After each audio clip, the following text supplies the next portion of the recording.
Uhum. Doutor, temos aqui uma pergunta pelo Twitter da Clarice Goldberg. Ela quer saber o seguinte: um bom exame cardiológico previne a morte súbita? Os atletas não fazem com frequência? O senhor falou aí da situação de atletas que morrem, né, de jogadores de futebol que morrem no campo. Eles não fazem esse monitoramento com frequência? Não fazem. Infelizmente a maioria não faz. Nos grandes clubes de futebol, sim, com tudo isso que aconteceu, agora existem departamentos médicos muito habilitados para avaliar e, frequentemente, a sociedade também dá suporte para isso. Mas a maioria dos centros de treinamento não tem sequer um exame admissional de eletrocardiograma, que hoje é muito pouco. Então, Clarice, olha, é muito pouco que se faz hoje. Muito pouco. Terrível. Então, imagina as academias de ginástica por aí. Não fazem também, né? Elas fazem muito pouco, as que fazem para cumprir tabela, e os exames que nós recebemos, em geral, não são de qualidade, de boa qualidade. Também não adianta fazer um exame ergométrico para se livrar da responsabilidade. É preciso fazer uma sequência, uma cadeia de avaliação que não começa e termina no eletrocardiograma. Ela precisa ter uma sequência, como eu disse, que chega a exames até sofisticados, que aí sim é fazer uma verdadeira medicina que possa fazer prevenção da morte súbita. Uhum. Bom, doutor Martino Martinelli, mais uma pergunta aqui de ouvinte pelo Twitter, o Augusto Lessa. Ele quer saber se antidepressivo pode ser considerado com alguma relevância na prevenção de problemas cardíacos. Há uma relação entre antidepressivos e problemas cardíacos? Não, na realidade, o que se usa é para fazer com que o indivíduo aumente a autoestima, que ele tenha mais amor à vida, e nesse sentido, quem consegue resgatar a autoestima consegue praticar mais esporte, tratar melhor, sem dúvida nenhuma. O indivíduo deprimido, em geral, ele abandona todo tipo de tratamento.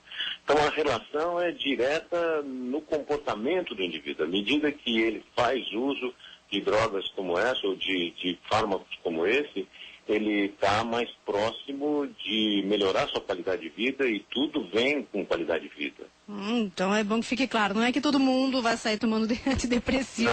Não. Pelas aquelas pessoas que estejam deprimidas. Bom, o Carlos Roberto Silveira quer saber o seguinte: ele diz que nos vagões do metrô, todos os dias, as pessoas, tem gente que desmaia, né? E esses desmaios, imagino que seja por causa da superlotação. Então isso pode ser um indicativo preocupante de uma possibilidade de morte súbita? Não, em geral, em locais fechados, a causa de desmaio é bem conhecida. Como você falou, é uma reação chamada vasovagal, de queda de pressão aguda, e a queda da pressão que leva à perda de consciência. Não é isso. Não é isso. Não é motivo para pânico para isso. Pois é, aliás, eu queria saber, doutor Martino Martinelli, se a morte súbita é tão súbita assim, ou se ela tem algum sintoma inicial ali, pelo menos de alguns minutos, e que dê tempo de salvar aquela vida. Sim, claro. Então, é aí que está, nessa cadeia que leva o indivíduo a ser tratado da prevenção, e isso está envolvido o tratamento da fase aguda, não se falando em prevenção para o próprio indivíduo, mas no tratamento, quando o quadro dramático se instala, se houver gente treinada, se houver um aparelho chamado desfibrilador externo automático, DEA, que qualquer um pode operar, a operação é feita por leigos, basta pôr as pás do aparelho no tórax e salva-se uma vida. Então, o treinamento, a difusão, a educação, que é tarefa da Sociedade Brasileira de Arritmia Cardíaca, ela também e muito ajuda a salvar o indivíduo, que depois vai ser tratado para que ele não tenha um novo episódio, porque todo indivíduo que uma vez tem era um candidato a um novo, né? Sim, agora, o próprio indivíduo, ele consegue identificar nele mesmo algum sintoma? Está formigando o meu braço? Não há motivo para pânico. Não, ele tem que transferir, como eu disse, esses sintomas essa informação de sintomas de palpitações, desmaios, tonturas, e a um médico, para o médico ponderar. Sim, eu me refiro assim, no momento da morte, que antecede a morte súbita, se existe um sinal. Isso, olha, eu entendo agora, Tânia, o que o seu ouvinte está querendo dizer. Isso vale como para todo o processo de doença cardiovascular. Se você está numa atividade física e tem um sintoma estranho, é evidente, é parar, procurar o socorro. Abortar o sintoma é muito difícil. Mas Mas o sintoma é esse? É formigamento? É palpitação? É isso? Não, formigamento não faz parte do quadro. Não faz parte. Formigamento é um sintoma bem genérico. Os quadros são de palpitações, escurecimento da vista, sensação de desmaio ou desmaio mesmo. Esses são os quadros mais comuns. São os quadros que que ocorrem por conta de que o coração não está conseguindo bombear adequadamente. É interessante que o senhor falando, é um quadro também que se confunde muito com o que as pessoas sentem quando estão com síndrome do pânico. Isso, é uma boa observação também, é isso, claro.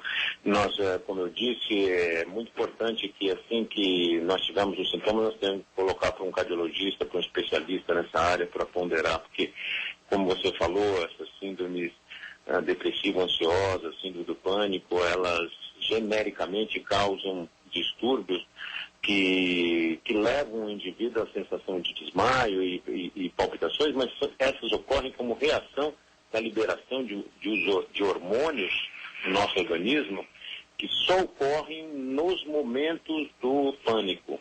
E então são falsos alarmes de doenças cardiovasculares e sim manifestações secundárias ao pânico. Bom, doutor, umas duas perguntas aqui para finalizarmos, duas perguntas de ouvinte. Pelo Twitter, o M. Welbs, enfim, gostaria de saber se fibrilação do átrio causa morte súbita. Não, essa é a mais comum arritmia que existe no mundo. 1% da população mundial, ou até 2% em alguns centros, tem esse tipo de arritmia. Ela é desconfortável, ela limita, é uma desorganização do átrio e não do ventrículo, nós estamos falando das ventriculares. Ela causa um inconveniente, é o risco de formar coágulos dentro do coração que depois podem ir para o cérebro. Mas então ela está atrelada aos acidentes vasculares cerebrais. Mas ela não é a arritmia que da forma que estamos falando, é responsável pela morte súbita. Nós estamos falando da taquicardia ventricular ou fibrilação ventricular. Bom, uma última pergunta, então, de um outro ouvinte aqui pelo Twitter. Tratamentos com beta-bloqueadores para pressão alta podem causar arritmias? Ao contrário, o uso de beta-bloqueadores é um dos grandes protetores, talvez o maior protetor das arritmias e das doenças cardiovasculares de todos os fármacos que nós temos disponíveis no mercado. Muito bem, doutor Martino Martinelli, muito obrigada pela entrevista, pela disponibilidade aí de responder as dúvidas dos nossos ouvintes. Um bom domingo para o senhor. Igualmente a você e seus ouvintes, Tânia. Um abraço. Um abraço, cardiologista Martino Martinelli, da Faculdade de Medicina da USP.